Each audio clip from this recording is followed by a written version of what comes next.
Now about this. Operation Epic Fury. Here we go. President Trump is warning Iran to get smart soon as U.S. forces maintain the blockade of the Strait. And the commander-in-chief is now weighing next steps and will reportedly be briefed on new military options today. All right, let's go to Bryan Llenas. He's live in Tel Aviv with the latest. Good morning, Bryan. Good morning. Well, for now, President Trump has opted to extend the U.S. blockade on Iranian ports, calling the blockade, quote, genius and foolproof in crippling Iran's economy. But the president is also warning Iran that he is weighing another wave of military strikes, warning them to, quote, get smart soon and agree to a deal that ends its nuclear weapons program.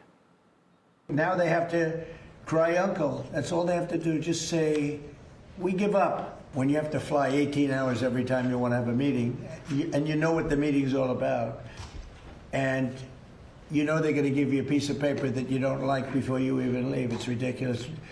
They've come a long way. The question is whether or not they're going to go far enough. So at this moment, there will never be a deal unless they agree that there will be no nuclear weapons.